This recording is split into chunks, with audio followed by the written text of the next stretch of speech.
Bonjour Régis. Alors, on ne t'entend plus. Bonjour. Bonjour, C'est bon? voilà. C'est les aléas du direct. On a des soucis de temps en temps. Merci d'être avec nous aujourd'hui. C'est avec plaisir.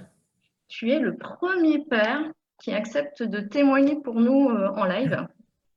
Donc, Eh ben, c'est... j'espère que ce sera que le début Ah de mon bah livre. oui. Il va falloir que tu sois doué parce que faut que Ouais. tu arrives à convaincre les autres de venir témoigner devant la caméra, ce qui n'est pas facile pour les hommes en général, mais c'est intéressant d'avoir un témoignage de père.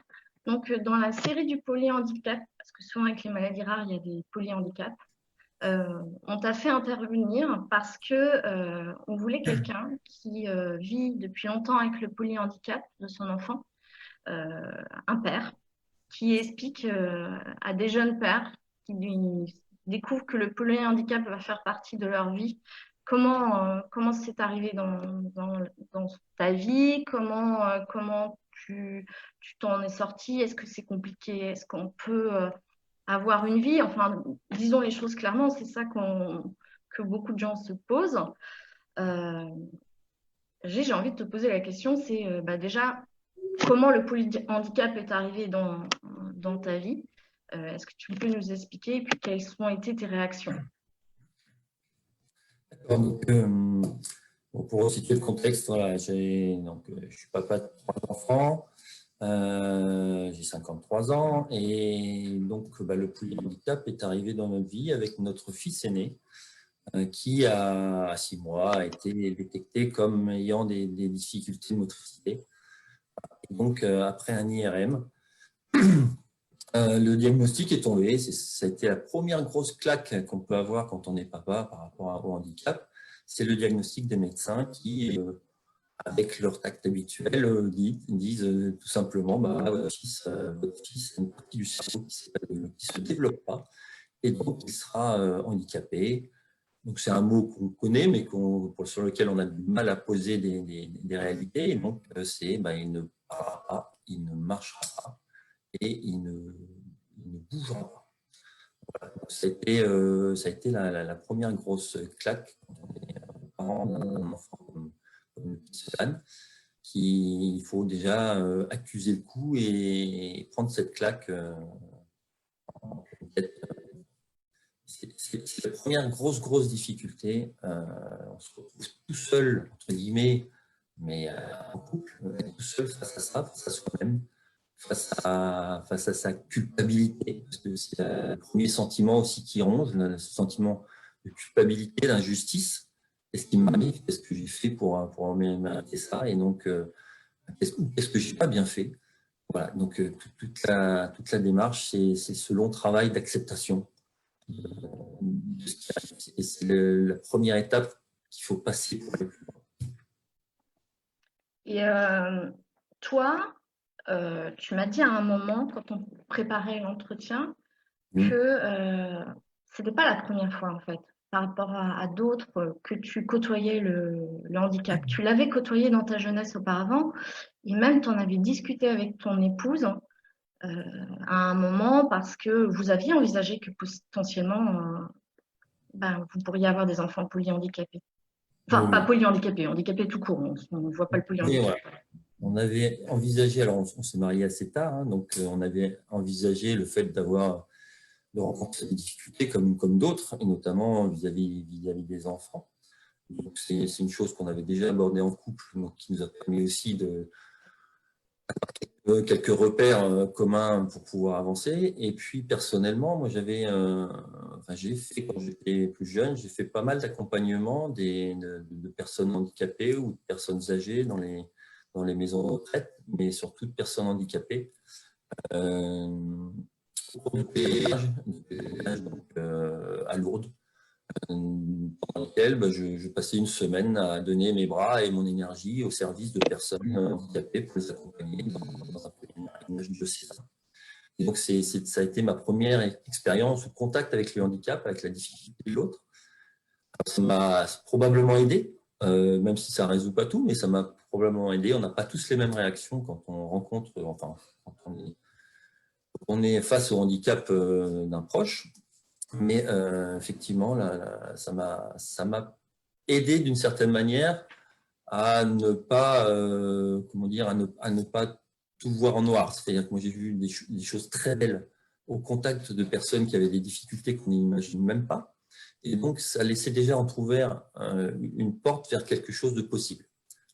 Ce qui m'a aussi pas mal aidé au début de ne pas sombrer un petit peu dans cette facilité de dire bah, voilà, c'est compliqué, tout est fichu, ma vie est fichue, tous ces sentiments qu'on peut avoir au début.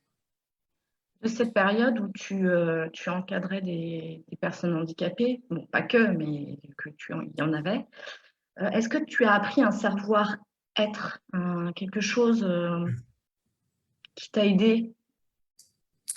Oui, ça a été très, très enrichissant de ce côté-là, le côté humain. C'est-à-dire se retrouver face à des personnes en difficulté physique, mentale, oblige à gérer un certain nombre d'adaptations dans le comportement, dans le relationnel avec l'autre. Et donc, moi, très vite, j'ai compris qu'il fallait ni en rajouter, ni tomber dans le pathos, ni avoir de la compassion exacerbée ou des sentiments de pitié ou autre qu'on peut avoir. Il faut tout simplement être naturel. Être naturel, prendre l'autre comme il est, avec tout le respect qu'on peut avoir vis-à-vis d'une personne. Et puis, du coup, le retour est souvent très, très facile. Le contact est très facile. Et la relation peut s'établir très facilement avec des personnes, même des personnes qui ne verbalisent pas. Enfin, ça m'est arrivé d'accompagner des personnes qui vraiment étaient en difficulté sur tous les plans. Et le contact vis-à-vis avec le regard, avec l'attitude, avec le comportement vis-à-vis de le respect de l'autre personne permet de développer des relations qui sont souvent très fortes et qu'on sous-estime complètement et qui peuvent se mettre en place avec n'importe qui. Donc ça m'a un petit peu, enfin, oui, ça m'a fortement aidé, je pense, pour mon fils, pour ceux qui ne le connaissent pas, c'est un polyhandicap physique, mental, moteur, enfin, polyhandicap qui fait qu'il n'y a pas de verbalisation. Tout se passe dans le regard et dans la communication corporelle, je dirais. Ça m'a pas mal aidé pour échanger d'une autre manière avec mon fils. Alors, en fait, là, tu as parlé du comportement, comment se comporter par rapport aux autres. Est-ce que le regard des autres dans le polyhandicap n'est pas quelque chose de très difficile? Le regard des autres est, alors c'est très oui, par défaut, le regard des autres est souvent compliqué et souvent lourd de conséquences, mais avec le polyhandicap, ça rajoute vraiment une couche, dans le sens où on aimerait pouvoir dire à tout le monde, soyez juste naturel, soyez juste naturel avec l'enfant, naturel avec les parents, naturel avec les proches, enfin, n'en rajoutez pas, n'essayez pas de surjouer ou quoi que ce soit. Donc, ouais, le regard des autres est quelque chose de très important et qu'on n'arrive pas à gérer en fait. Hein. Après, c'est chacun son ressenti et chacun a son historique par rapport à ça, mais souvent on a envie de dire soyez naturel, voilà, soyez naturel. Et Solane, c'est un enfant comme les autres, parlez-lui comme un enfant, peut-être avec des mots plus simples, avec des vocabulaire plus simples, il a une communication beaucoup plus simpliste, mais soyez naturel. Et les enfants, notamment polyhandicapés comme Solane, qui ne verbalisent pas, sont à 200% dans le ressenti. Le ressenti est très important, donc ils vont tout de suite ressentir les personnes qui sont fausses. Voilà. Et ça perturbe beaucoup le relationnel. Donc voilà, il faut être surtout naturel et c'est vraiment pas facile. Et toi, tu leur dis quoi aux personnes? Parce que c'est dur d'être naturel finalement. Ils ont peur, je pense, non? Oui, oui, oui, bien sûr. Chacun ne sait pas appréhender l'autre. Enfin, quand l'autre est très différent, on n'a pas été formé à ça dans notre vie. Donc, il faut réadapter, revoir tout le comportemental qu'on peut avoir avec l'autre, notamment les enfants qui ne verbalisent pas. Hein. Donc, moi, le seul mot d'ordre que je peux avoir pour les autres, quand je vois qu'il y a des difficultés, je dis, ben, ouais, soyez naturel, comme avec n'importe quel autre enfant. Et Solane est capable de ressentir les choses. Donc, il ressentira la tristesse, il ressentira la joie, il ressentira la compassion, mais il ressentira aussi la pitié ou les choses qui sont un petit peu moins sympas pour ces enfants-là. Alors, est-ce qu'avec les autres qui ont un regard parfois un peu oppressant au tout début, est-ce que tu n'as pas eu une tentation à un moment de t'isoler, Est-ce que tu t'es senti un fardeau? Est-ce que, tu vois? Le sentiment et même la réaction de repli sur soi est très forte. Parce que déjà, on a beaucoup de choses à régler avec soi-même. Et donc, pour ça, il faut se concentrer sur soi, il faut se concentrer sur le couple, il faut se concentrer sur les amis, la famille, enfin sur l'essentiel, de manière à pouvoir aller de l'avant. Et donc, oui, le sentiment cette envie de s'isoler, de ne pas vouloir aussi, c'est pas partager, mais imposer les difficultés, le fardeau qu'on vit aux autres, amène naturellement à s'isoler. Alors voilà, on sait bien que théoriquement il ne faut pas, etc. Mais c'est quelque chose qu'on a du mal souvent à contrôler. Et donc, c'est aussi une deuxième difficulté, c'est aller s'ouvrir vers les autres, aller communiquer, comment communiquer aussi ce qu'on vit. C'est ce que j'essaie de faire aussi aujourd'hui, comment expliquer ce qu'on vit, et que ça n'a rien ni d'insurmontable, ni d'exceptionnel, ni quoi que ce soit, mais bon, il y a des difficultés, puis il y a aussi plein de très bons moments, donc ça compense tout ça. Il faut savoir l'expliquer, c'est pas simple. Toi, là, actuellement, je ne verbalise pas beaucoup, moi non plus, donc moi je suis plutôt dans l'action, dans la démonstration. J'essaie de montrer qu'on peut faire plein de choses. On peut faire plein de choses, cela nous accompagne tout le temps, dans la vie de tous les jours, en vacances, on sort ou quand on va en week-end. Voilà, il reste un membre à part entière de la famille, avec ses spécificités, mais c'est un moyen d'expliquer aussi aux autres comment on peut faire et vivre avec. parce que là, on ne le dit pas, mais tu es en vacances avec des amis, donc qui ne sont pas forcément touchés par le handicap. Vous avez des vacances normales, je dirais. Par contre, vous avez dû énormément vous adapter pour que la chambre de Solane vienne avec un lit médicalisé et que derrière, il y ait tout le matériel nécessaire pour ça. J'aimerais juste que tu reviennes. Au tout début, tu m'avais dit, il y a un problème, c'est que quand on apprend le handicap, il y a cette acceptation à faire et ce renoncement à faire, mais après, il y a l'adaptation qui peut faire beaucoup de choses. Tu peux nous expliquer ça? Comment tu as réussi à continuer à vivre et comment tu as passé ce cap d'acceptation? Oui, alors il y a plusieurs niveaux dans ce cheminement-là. Il y a le fait que moi aussi, j'ai une conviction religieuse, une spiritualité qui m'aide quelque part à affronter ces choses-là, même si ce n'est pas quelque chose forcément de partager dans le couple ou avec d'autres. Personnellement, il y a cet aspect-là. Ensuite, donc, mon expérience avec le handicap m'a quand même laissé un certain nombre de portes ouvertes sur le champ des possibles, le champ des possibles qu'on peut faire avec un enfant. Il y a eu aussi un moment particulier dans ma vie quand Solane avait quelques années, enfin il devait avoir 3 ou 4 ans.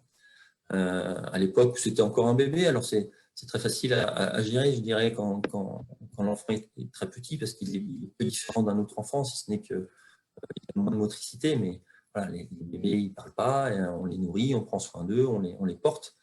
Mais quand arrive la vraie différence, c'est-à-dire quand les autres enfants verbalisent, quand les autres enfants commencent à marcher, c'est là où commence à se créer le fossé entre l'enfant qu'on connaît habituellement et celui que l'on a polyhandicapé. Donc, il y a un déclenchement fort que j'ai eu dans mon cheminement, ça a été de visionner une vidéo. C'était dans les années 2000 et quelques, Internet n'était pas encore très développé, mais j'ai la chance d'avoir une sœur qui vit aux États-Unis et qui m'a envoyé une fois un lien vers une vidéo en me disant regarde. Et donc, un soir, j'ai regardé ça. Et en fait, ça raconte l'histoire d'un papa qui a un fils polyhandicapé et qui, et un jour, ce fils demande à son père, il ne verbalisait pas non plus, mais il arrivait à communiquer avec un ordinateur et des choses adaptées. Il demande à son père de faire une course pour récolter des fonds pour un autre enfant qui était handicapé. Et donc, son père lui dit oui. Et donc, ils ont fait une course. Donc, ça raconte l'histoire de ce père qui, non seulement a fait une course, mais ce père a emmené son fils faire un Ironman. Un Un Ironman, Ironman. ouais, un T'as bien Ironman. dit un Ironman. Ceux qui ne connaissent pas, c'est 4 km de nage, c'est 180 km de vélo et derrière, c'est un marathon. D'accord. Voilà. Et donc, la petite vidéo très courte de quelques minutes montre ce papa qui, tout seul, avec son fils, fait les 4 km de nage, fait les 180 km de vélo avec un vélo adapté et finit par un marathon en poussant son fils dans une poussette. Et donc, ça, pour moi, ça a été un choc, un vrai choc psychologique parce que ça fait tomber toutes les barrières de l'impossible. Et je me suis dit, si ce père arrive à faire ça pour son fils, il n'y a aucune raison que moi ou n'importe qui ne puisse pas faire quelque chose avec son enfant, quel que soit le handicap. Et donc, ça, c'était hyper important. Enfin, moi, je suis encore un peu ému en parlant, mais voilà, je chialais pendant toute une nuit en pensant à ça. Et ça m'a donné un vrai coup de boost. C'est pour ça aussi que j'ai envie de témoigner ce genre de démarche, c'est-à-dire que tout est possible. Et ce qui est important à cette époque, c'est d'avoir compris que tout était possible. Mon enfant avait des difficultés, il allait probablement avoir beaucoup de difficultés dans la vie, nous aussi, mais que rien n'était impossible et il suffisait voilà, de s'adapter, de s'équiper, de bien s'entourer, de faire ce qu'il faut. Voilà, c'était un des grands déclencheurs dans mon changement d'approche sur l'avenir. Et toi, du coup, si je bien compris, tu fais aussi des courses avec ton fils qui a 17 ans maintenant. En plus, on peut imaginer qu'il est Voilà. grand et il a un Voilà, certain poids. ouais. Mon fils a 17 ans et donc tout petit, voilà, du coup, on s'est dit avec des copains, on court souvent, on fait une petite course à pied, pourquoi on n'emmènerait pas Solane? Et donc, on a emmené Solane dès l'âge de 5 ans, 7, on a fait des courses en compétition qu'on faisait régulièrement, du coup, avec Solane. Et, et des courses, et après, enfin, plein de choses. Après, on a fait du bateau, de la piscine, un certain nombre d'activités ensemble avec les autres. Donc ça, c'est aussi super important. C'est pas moi tout seul avec mon fils en essayant de combler je ne sais quel vide il pourrait y avoir. C'est juste ensemble. Cela nous apporte des choses en courant avec nous et nous, on lui apporte autre chose. Et c'est vraiment dans cet échange qu'on arrive à avancer et construire les choses, à se construire soi-même et même à construire la vie de l'enfant dans les activités avec les autres et comme les autres. Et ça veut dire que tu prends des courses, par exemple, si on prend les courses, tu prends des courses qui sont ouvertes à tout le monde ou des courses qui sont ouvertes juste aux handicapés? Non, l'idée, c'est vraiment de faire les choses avec les autres comme les autres. Donc, on contacte les organisateurs des courses officielles en compétition, hein, qui sont dans les tableaux officiels des courses. Et s'ils nous accordent l'autorisation de courir avec un ou plusieurs enfants polyhandicapés, voilà, on prend des poussettes, on va sur les lignes de départ, on monte une équipe et on fait la course. On a des dossards. On paye nos inscriptions comme tout le monde et on finit la course ensemble. C'est-à-dire que ce n'est pas des courses individuelles, c'est un petit plus par rapport à la course qui est quand même très individuelle. On ne court pas pour soi, on court pour les autres, avec les autres. Et donc, on fait des courses en équipe jusqu'à 10-15 personnes autour d'un enfant. Et puis, des petites courses très simples jusqu'au marathon, un petit peu plus compliqué en termes d'entraînement. Mais voilà, c'est possible. Et comment tu vois, est-ce que ça a un impact sur Solane? Est-ce que tu arrives à détecter s'il est heureux de faire ça? Alors, un enfant comme Solane, il bouge très peu, il communique très peu. Donc on voit tout de suite les choses qui lui provoquent, qui génèrent de l'émotion. Et donc, le fait de courir, il n'y a pas que la course, hein, il y a souvent l'avant-course, il peut y avoir aussi l'entraînement, le fait d'être avec les autres et d'être au cœur de la chose, mais avoir un rôle dans l'équipe. On voit que Solane, tout de suite, il s'agit dans tous les sens, il sourit, il est content. Et c'est vraiment un échange. C'est-à-dire que Solane reçoit beaucoup de tous ceux qui courent avec lui. C'est vraiment une très bonne ambiance. Et ça, il ressent les choses, donc c'est super important pour lui. Et ce que j'ai découvert aussi, que je n'avais pas anticipé, c'est le fait que ça apporte beaucoup aux autres. C'est-à-dire que les équipiers qui courent avec nous, qui souvent n'ont pas d'approche avec le handicap, découvrent le fait qu'ils peuvent apporter leur énergie, leurs jambes, leur force à un enfant, mais aussi recevoir beaucoup. Recevoir, alors je ne saurais pas mettre des mots là-dessus, mais en tout cas, beaucoup de gens m'ont dit « c'est génial, merci, quand tu veux, on recommence ». Ça m'a transformé. Et ça, c'est des choses que je n'avais pas du tout anticipé. Moi, je voulais juste faire des activités physiques. Mais je ne pensais pas que ça avait aussi voilà, qu'un enfant polyhandicapé comme Solane pouvait autant apporter à d'autres. Et ça, c'est quelque chose de très, très fort et qui nous a poussé justement à continuer, et encore continuer à faire des activités autour des enfants polyhandicapés tous les ans. J'ai vraiment l'impression, en t'entendant, que en fait, tu as réorienté tes projets de vie. Finalement, tes projets de vie sont peut-être restés, finalement, mais pas de la même façon. Tu les as adaptés. Oui, oui, oui. Alors, en fait, ce qui est compliqué, hein, quand je parlais du diagnostic médical tombe en France, c'est que ça bouleverse un tout petit peu alors les projets de vie, on se projette tous un petit peu hein, dans l'avenir, mais c'est vrai que ça bouleverse beaucoup de choses. En ce sens, c'est, bah, ok, on ne pourra pas faire comme à tout le monde, on ne pourra pas faire comme, on pourra pas faire ci, on ne pourra pas faire ça. Donc, en fait, une fois qu'on a passé cette étape, okay, on ne fera sûrement pas comme d'autres, comme on avait imaginé. Par contre, on pourra peut-être faire plein d'autres choses. Et les projets de vie, oui, sont modifiés, mais d'un naturel plutôt optimiste, moi je me suis dit, bah, c'est aussi une vraie opportunité. Ça donne un autre sens à la vie. Hein. Moi, au bout de quelques mois, je l'ai pris plutôt comme ça. Je dis, bah voilà, j'ai un nouveau sens à ma vie qui va être de passer du temps, de faire des choses avec cet enfant et avec d'autres enfants, puisqu'on a décidé de faire d'autres enfants. Et donc, ça a été, oui, une réorientation, enfin, une adaptation sur, mais pas au sens, voilà, c'est pas au sens négatif du terme, c'est vraiment une opportunité de faire des choses différentes. Et alors, moi, j'ai une question, c'est par rapport à la place du père quand l'enfant est polyhandicapé. Est-ce que les tâches sont différentes d'un père classique? Est-ce qu'il faut, je sais pas, comment on est père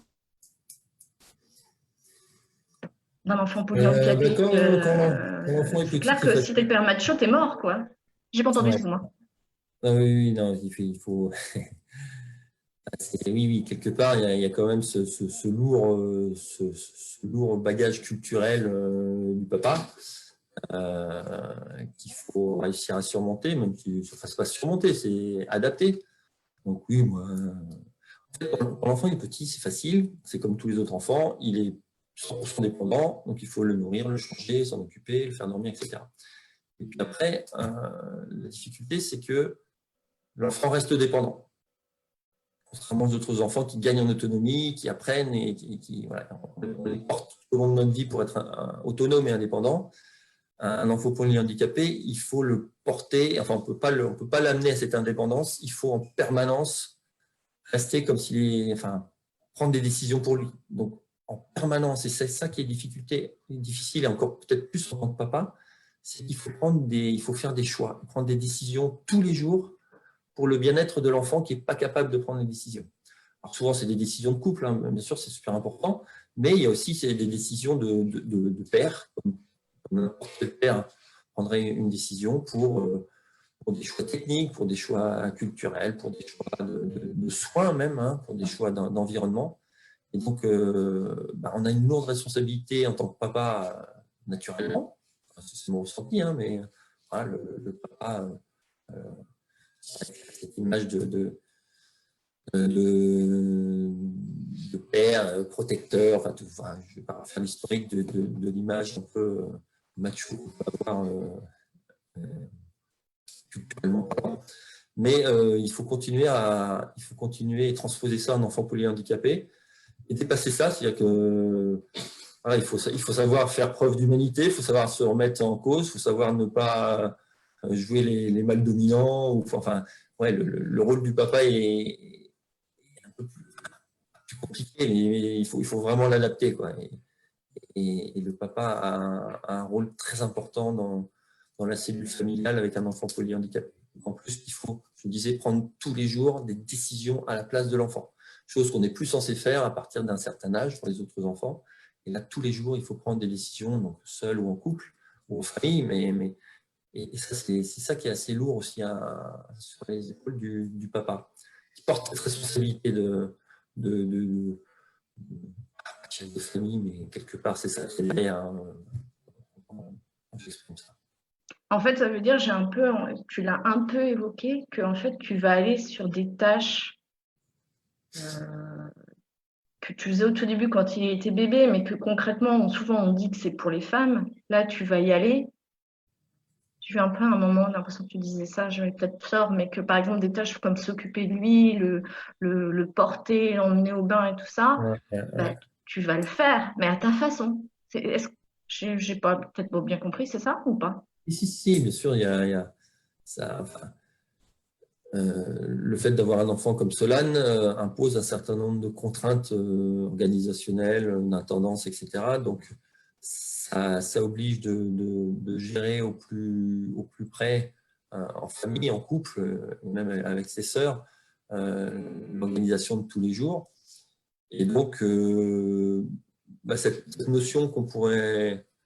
Alors, je vais faire des gros clichés, hein, mais dans une famille standard où la répartition des tâches est beaucoup plus culturelle, on va dire, dans notre cas, il faut que le partage et l'échange des tâches soient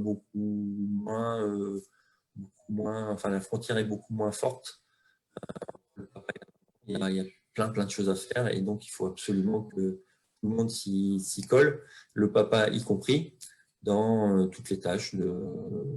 Effectivement, j'aurais peut-être pas imaginé faire dans une structure familiale standard, on va dire, mais oui, il faut s'impliquer beaucoup plus.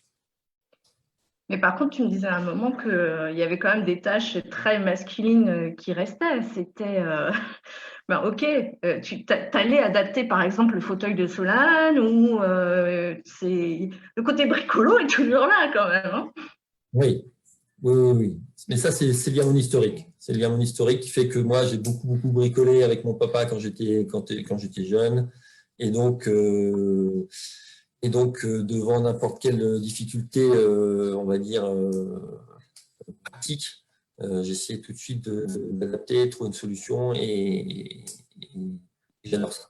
Donc, bricoler le fauteuil de Solane, adapter la maison, faire tout un tas de systèmes de jeux ou comme Solane bouger un petit peu un bras, de pouvoir mettre des boutons poussoirs un peu partout pour l'aider, le solliciter à bouger ses bras. Adapter son fauteuil, aller trouver des poussettes spéciales pour courir parce qu'en France, on n'en trouvait pas il y a 10 ans, aller construire un fauteuil spécifique pour le mettre sur un bateau, et acheter un gilet de sauvetage au fin fond du Canada parce qu'il n'y en a pas en Europe. Voilà, des choses comme ça, oui, c'est des choses que moi j'aime bien faire et donc sur lesquelles je m'investis et qui colle plus avec le côté papa. Classique du terme, je dirais. Mais tu dirais que... Ce qui n'empêche pas le moment de faire plein de choses par ailleurs, mais le côté écolo, adaptation, physique, bien sûr, je me suis bien approprié. Alors, vous avez 2 autres enfants. Vous avez eu un autre, alors si je me rappelle bien, Solane est l'aîné. Oui. C'est ça. Solane a 17 ans et il a 2 petites sœurs de 15 ans et 10 ans. Comment vous avez comment, enfin, c'est ta vision à toi que je veux, c'est pas la vision du couple, c'est ta vision à toi de papa. Euh, ces deux autres enfants, comment vous les avez envisagés après le polyhandicap? Comment vous y êtes allé? Parce que après avoir un enfant polyhandicapé, on peut avoir peur d'avoir d'autres enfants. C'est quoi ta vision de père par rapport à ça? Pourquoi tu as voulu être encore père?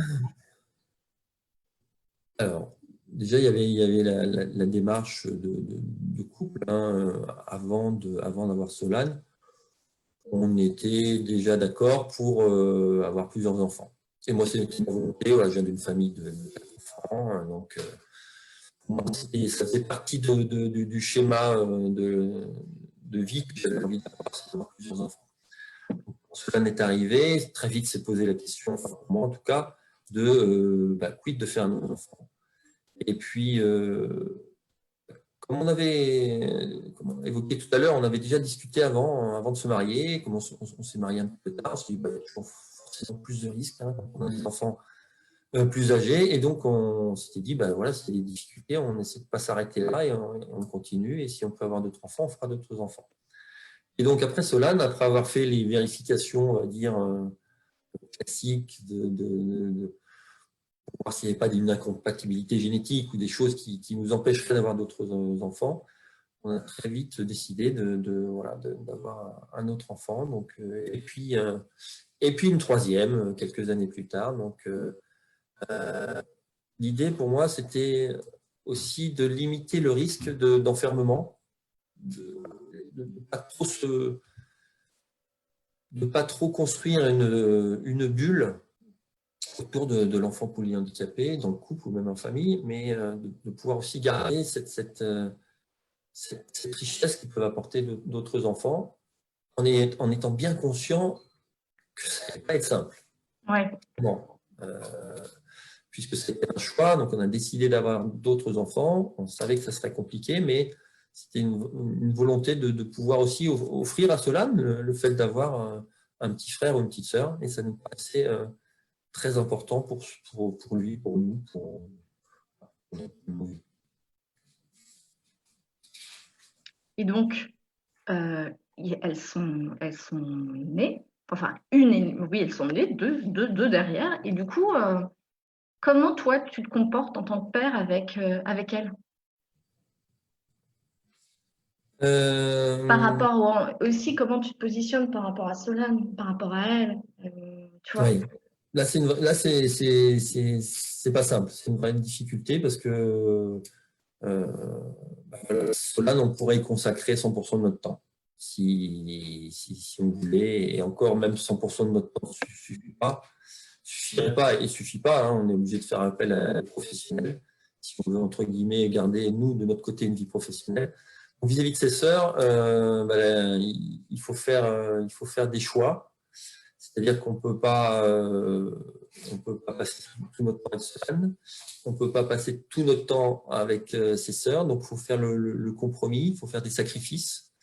Il faut expliquer aux petites sœurs que Solane nous prend du temps, on ne peut pas faire tout ce qu'on voudrait avec elle, mais que c'est important pour tout le monde qu'on le fasse quand même. Donc la difficulté avec ces frangines, c'est de leur faire comprendre qu'elles ont leur place, elles ont un rôle, mais qu'on ne leur dit pas aussi crûment que ça, mais qu'elles vont devoir être le plus autonomes possible vis-à-vis de ça et qu'on ne pourrait pas leur accorder tout le temps qu'on souhaite.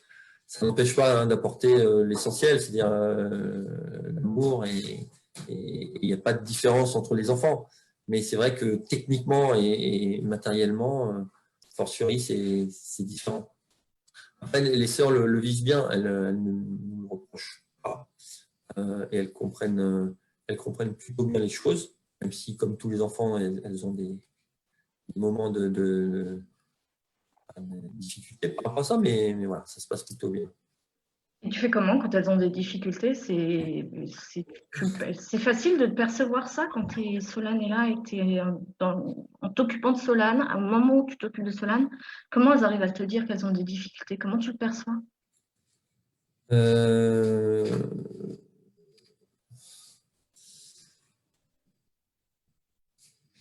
je dirais que, alors, quand on perçoit qu'il y a des difficultés, les longs discours sont souvent compliqués et n'améliorent pas forcément les choses. Notre principale démarche, c'est dans l'action. C'est dans l'action qu'on leur fait comprendre ce qu'on aimerait qu'elles comprennent. C'est-à-dire qu'on essaie d'être exemplaire avec Solane, avec elle, et des fois les mots suffisent pas. C'est vraiment dans l'action, dans l'exemplarité, qu'on leur fait comprendre que oui, on partage notre temps avec Solane, on partage leur temps avec elle, et qu'on a aussi besoin d'elle. Et ça, c'est là où c'est dangereux. Il ne faut pas trop les responsabiliser non plus, leur faire porter des responsabilités trop lourdes. Mais c'est pas expliquer le rôle qu'elles ont à jouer. Alors, en fonction de l'âge, elles comprennent plus ou moins, mais globalement, elles comprennent mieux. Alors donc, petite question qui me vient, mais quand tu as un coup de blues, parce que je veux pas croire que tu n'aies pas des coups de blues, tu fais comment? Tu gères comment? Ah, c'est la question qui tue, ça.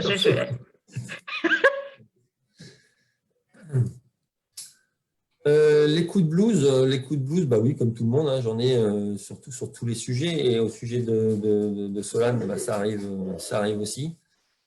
Donc, bah, la gestion de ça. Idéalement, bien sûr, ça serait le partage, hein, verbaliser tout ça et le communiquer, alors que ce soit en couple avec des amis ou avec n'importe qui. Ça, c'est pas toujours simple. Alors, on revient dans le côté orgueil masculin, aussi bloquant. Mais les blues, comment je peux les gérer? Bah, en fait, souvent, ce qui m'aide à avancer, c'est de me projeter. C'est-à-dire que une fois, je me suis bien lamenté sur mon sort. Souvent, c'est peut-être ma nature, mais je me réoriente sur les autres. Je me réoriente sur Solal, je me réoriente sur mon épouse, sur les filles, disant bah, voilà, ok, si on veut avancer, il faut que moi j'avance. Et si je me lamente trop sur mon sort, je vais tourner en rond. Et bon, c'est arrivé hein, d'avoir des périodes assez compliquées où on ne sort pas la tête du trou, quoi. On voit tout en noir. Mais voilà, donc ma solution, c'est d'avancer dans l'action, souvent. Avancer dans l'action. Mais est-ce que, en fait, Solane, il est en institut, donc du coup, tu côtoies aussi des pères, des mères d'enfants comme lui. Est-ce que tu leur parles? Ou tu leur parles pas quand ça va ou quand ça va pas? Enfin, c'est quoi là? Tu as créé une communication avec eux? Non. Non.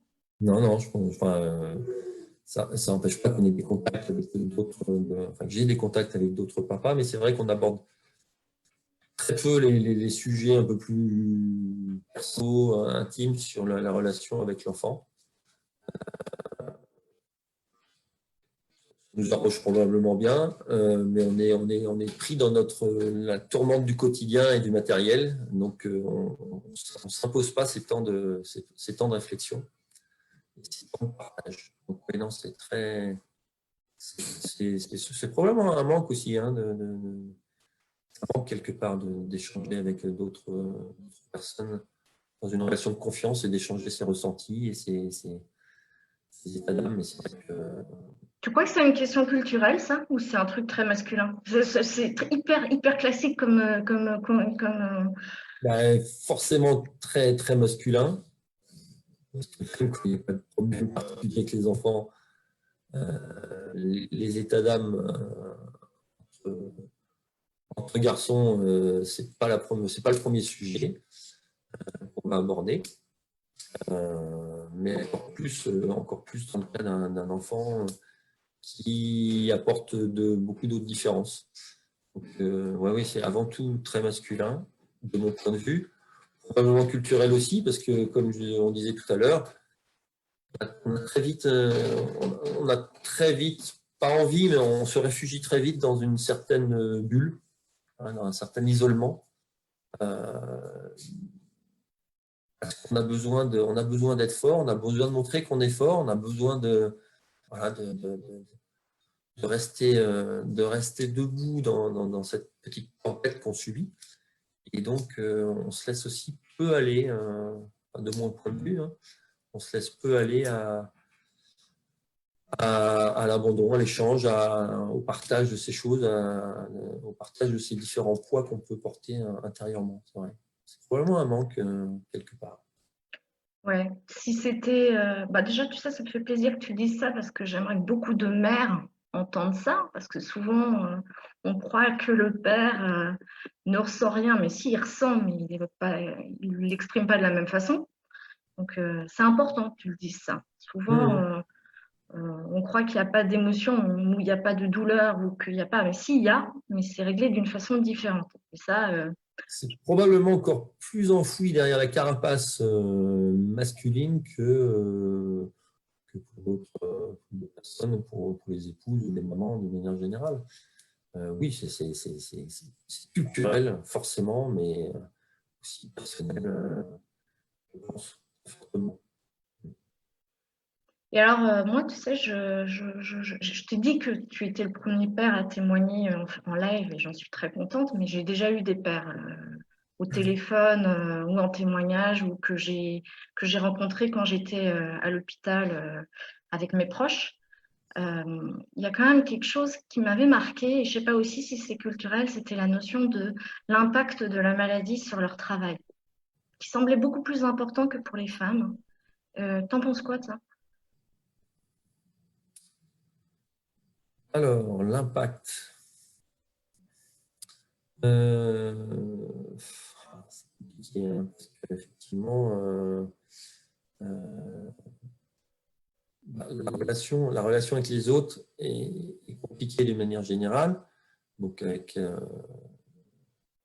les proches, la famille, les amis et le professionnel.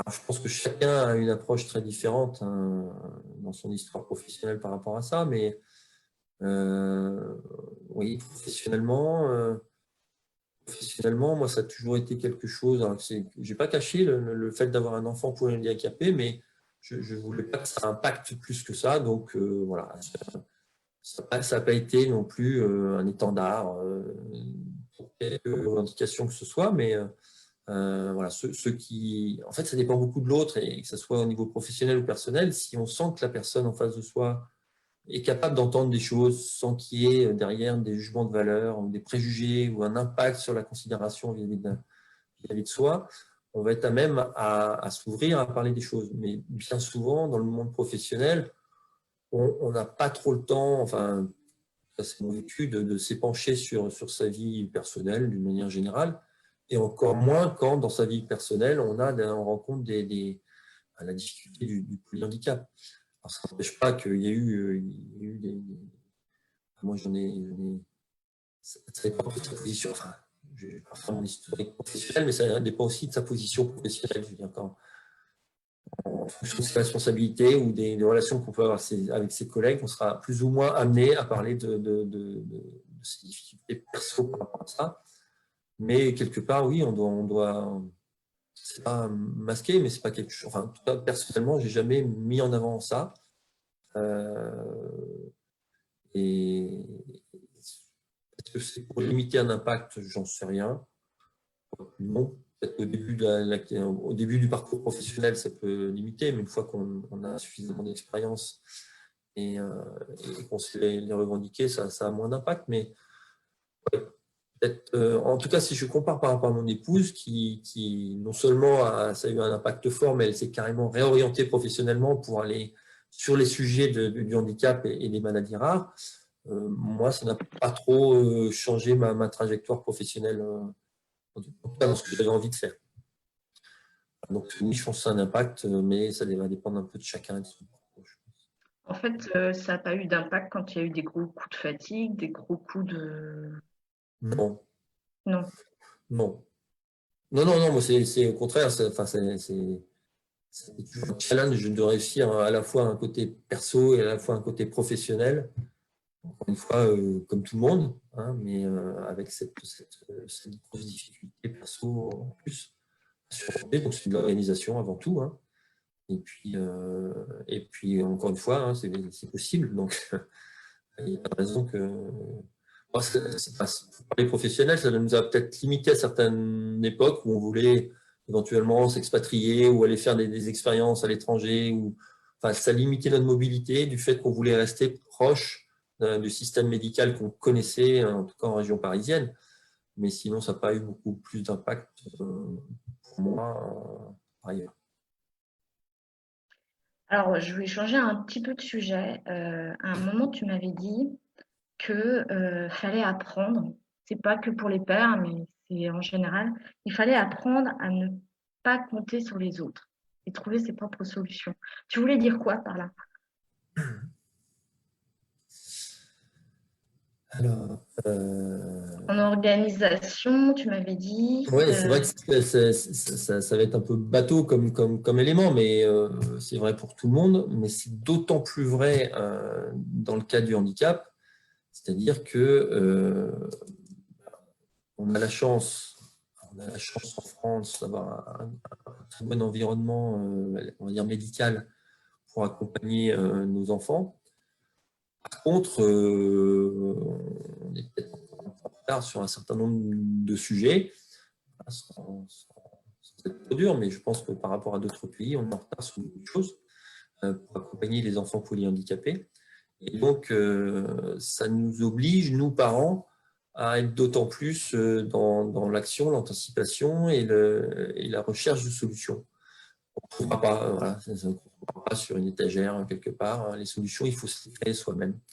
Et donc, c'est dans cet esprit-là que je disais qu'il ne faut pas trop attendre des autres, dans le sens attentiste. Hein. Il ne faut pas juste rester les deux pieds dans le même sabot en attendant qu'il y ait quelque chose qui se passe. Il faut provoquer les choses, il faut aller solliciter les autres si on a besoin d'eux, parce qu'il y en a beaucoup qui seront là pour répondre.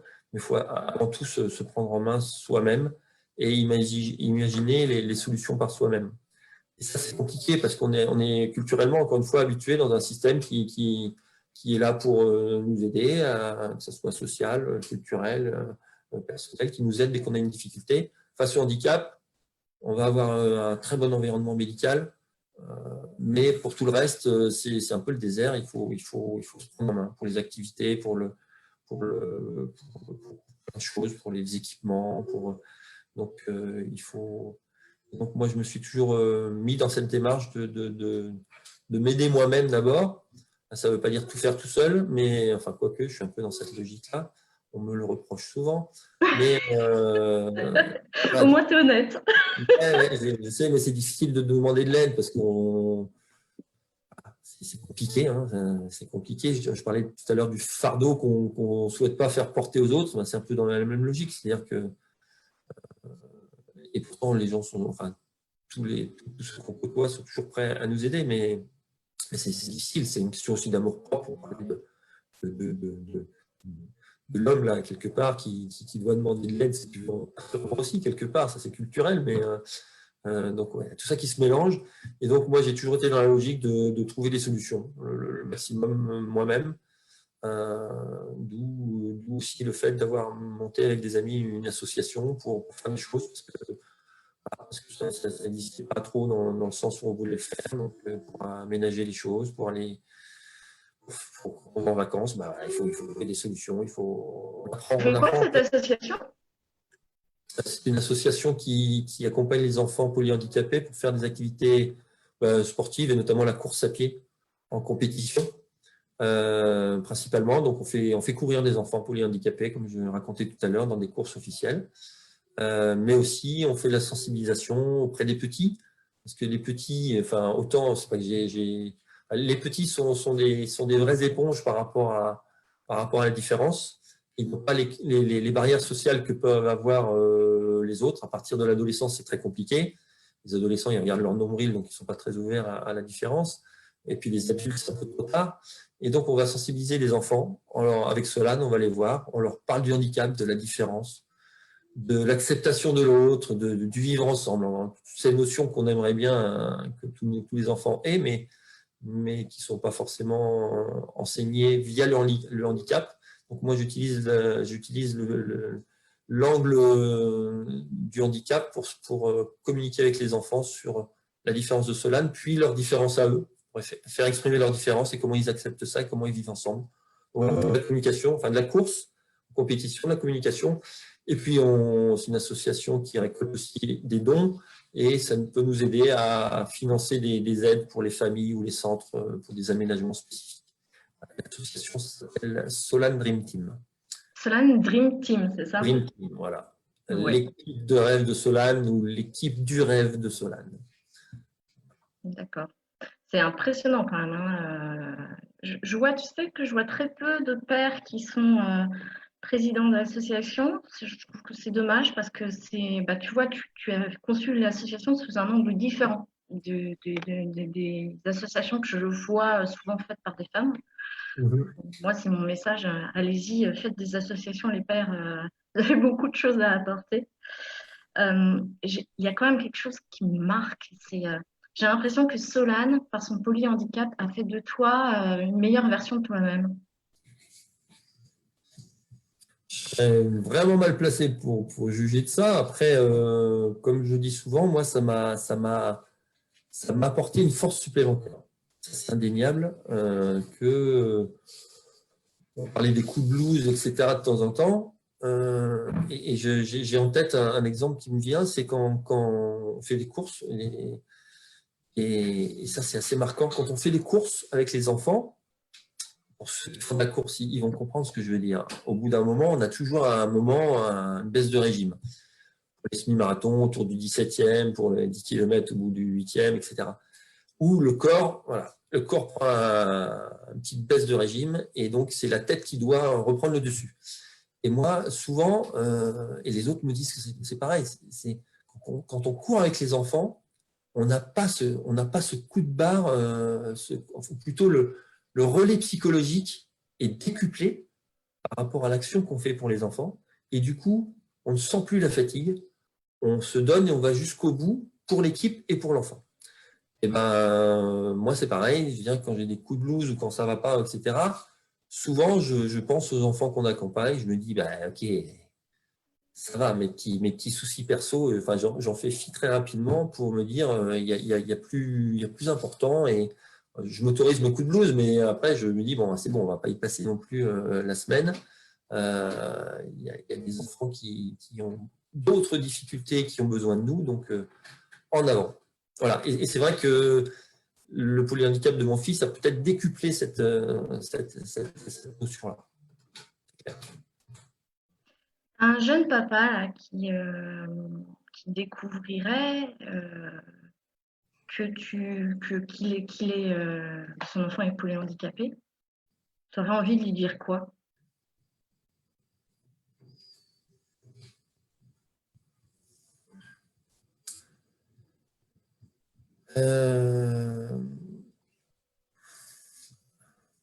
Enfin, après, ouais.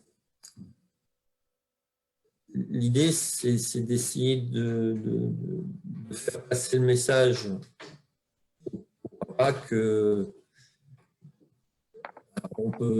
enfin, le message à faire passer, ça va être compliqué. C'est dur sur tous les points de vue. Par contre, c'est une opportunité, c'est pas un mot qui est très, très adapté, hein, mais c'est le mot chance non plus, parce que c'est pas dans le monde, dans la bonne thématique lexicale, mais ça va être quelque chose de différent qu'il faut vivre pleinement. Voilà, moi, s'il y avait quelque chose que je dirais, c'est de vivre pleinement cette différence sans en faire un fardeau, mais d'en faire quelque chose de bon et de bénéfique pour le papa, pour son entourage, pour l'enfant et pour tout le monde. C'est un vrai challenge, hein, mais c'est le seul message que je dirais. C'est-à-dire, oui, je peux avoir toute la compassion du monde parce que j'ai vécu et je continue à vivre des choses peut-être pas toujours faciles, mais il y a moyen. Il y a moyen d'en faire quelque chose de bien. C'est ça qu'il faut. Enfin, c'est le seul message que je garderais si je devais en passer qu'un. Et une petite chose que j'aimerais te dire moi, c'est que autour de toi, il y a des personnes qui ont capté et qui m'ont dit que c'était impressionnant ce que vous faisiez de très tôt le matin à très tard le soir. C'était impressionnant. Vous étiez venus des Iron Man et des Wonder Woman pour votre famille. Mais j'ai l'impression que tu ne le vois pas. Oui, c'est vrai qu'on me dit souvent, mais tu ne te rends pas compte, enfin, vous vous rendez pas compte la vie que vous avez, voilà, les efforts, les machins. Et puis en fait, non, on ne s'en rend pas compte. Alors, et quand les gens nous disent ça, c'est par bienveillance, c'est-à-dire qu'ils disent, bah, levez le pied quand il vous du temps, faites un break, etc. Et ils ont sûrement raison. Par contre, oui, notre moteur, c'est notre moteur. Si on doit passer 3 quarts d'heure le matin avec Solane pour s'occuper de lui, bah, c'est effectivement pour son bien-être, pour notre bien-être, pour le bien-être de tout le monde, il faut qu'on le fasse. On s'en rend plus trop compte, hein, après 17 ans, c'est vrai qu'on ne se rend plus compte, mais oui, on oublie ça souvent. Et c'est peut-être aussi le risque en tant que papa ou en tant que couple face au handicap de faire une course effrénée contre le temps, contre les difficultés, et des fois de s'oublier un peu soi-même. Mais bon, après, voilà, on le vit bien, ça se vit bien, et c'est possible. Mais oui, probablement on fait beaucoup, peut-être trop, je ne suis pas incapable de se juger là-dessus, mais on nous dit souvent, ouais, comment vous faites? Je dis, on se pose pas trop la question, on avance, et c'est ça notre moteur. Et voilà, oui, c'est le seul, c'est probablement. Mais encore une fois, il n'y a pas de juste sens, pas trop où le mettre, hein. C'est vrai que quand on est vraiment fatigué au bout du rouleau, ben, on s'arrête, on lève le pied, mais il faut partir très vite. Encore une fois, je sais pas, c'est pas une généralité, mais il y a beaucoup d'enfants qui sont polyhandicapés, ben, soit ils ont des durées de vie courtes, puis même nous, on a une vie courte, on essaie de faire tout ce qu'on peut comme on peut. C'est pendant les temps de pause, mais ah oui, c'est important les temps de pause, hein, le fait de se donner du temps tout seul, en couple, ou larguer les enfants, c'est très compliqué pour les parents. C'est un point aussi important que je pourrais dire à un papa, c'est il va falloir s'accorder du temps pour soi, pour le couple, et c'est super compliqué d'abandonner, parce que c'est ce sentiment qu'on a quand on a son enfant polyhandicapé 100% dépendant à un tiers. C'est compliqué. Si on veut partir une semaine, c'est super compliqué, mais il faut vraiment le faire. Parce que c'est la condition nécessaire pour pouvoir continuer à avancer.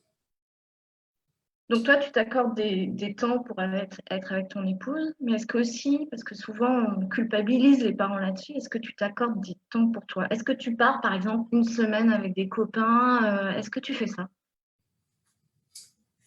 Oui, oui, c'est super important. Enfin, pour mon équilibre perso, oui, c'est super important de continuer à avoir cette vie d'amitié avec un certain nombre de copains. On part entre nous, comme beaucoup, hein, on se fait nos week-ends à droite ou à gauche, entre copains, on fait un break. Et les mamans font pareil. Et on fait aussi des breaks en couple. Ça, c'est super important. Mais au début, c'est compliqué, hein. Je me rappelle Solane Petit, les premières fois, on l'a laissé dans un centre tout seul pour aller se reposer une semaine tous les deux. C'est traumatisant pour l'enfant et pour nous. Mais je pense que c'est une étape incontournable pour avancer. Pour avancer et retrouver de l'énergie? Pour avancer, pour exister soi-même. Et c'est seulement en existant soi-même qu'on peut exister avec l'enfant et la famille et autres. Donc oui, pour se ressourcer, se recentrer sur soi-même et repartir de plus belle. C'est facile à dire, hein, mais c'est super compliqué. Pour les parents qui ont déjà vécu ça, c'est super compliqué. Bon, écoute, je pense qu'on a dit l'essentiel. Tu vas pas me croire, mais ça fait 1 heure. Tu m'avais dit que ce serait super long, 1 heure, mais tu n'as pas vu le temps passer. Voilà. Je pense que c'était super intéressant d'avoir ton point de vue et un point de vue très honnête. J'espère franchement que les pères ont écouté, mais aussi les mères, parce qu'il y a quand même parfois des jugements de valeur sur la façon dont les pères se comportent et j'espère qu'elles l'ont vraiment entendu et que les pères aussi pourront se situer et puis qu'ils iront faire la course avec toi. Ce serait bien. Écoute, moi je suis content. Enfin, je suis content voilà, de parler de ça parce que c'est vrai que les occasions sont rares, à part dans un cercle restreint d'amis ou familial. Donc, si le témoignage peut aider ou éclairer, ou si ça peut contribuer à quelque chose, j'en suis ravi. Ah bah, je pense que ce sera le cas. Je pense que sincèrement, ce sera le cas parce qu'il y a très peu de témoignages de pères et je pense, comme tu l'as dit, que culturellement, ça se fait pas trop et pourtant il y a un manque. Donc je suis contente qu'on l'ait fait. Tu as été mon dernier témoignage Facebook Live. Je n'apparaîtrai plus. Je vais essayer de ne plus apparaître sur les vidéos pour la simple et bonne raison que et One Live va faire une transition très importante. C'est-à-dire que tu sais que le projet OneFlix, c'est le but, c'est d'avoir ces témoignages en vidéo, de récupérer un maximum de vidéos sur les maladies rares. Mais ces témoignages-là, on ne pourra pas les faire sur toutes les maladies rares si ce n'est pas les gens qui sont concernés par la maladie rare qui viennent à ma place. Donc, à partir de septembre, c'est des personnes qui ont témoigné qui viendront à ma place et qui interrogeront des patients et des proches concernés par d'autres maladies rares que la leur.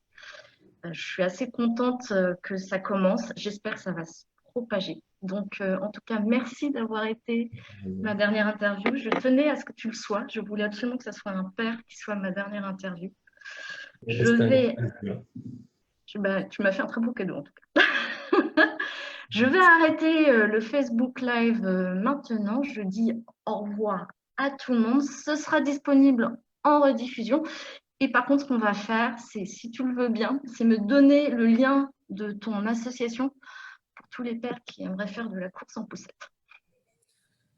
Donc, si vous voulez donner un peu de votre temps, de votre énergie, trouver un autre sens à l'effort physique en équipe autour d'enfants polyhandicapés, n'hésitez pas à contacter l'association Solan Dream Team, donc www.solan, S-O-L-A 2N Dream Team attaché, pardon.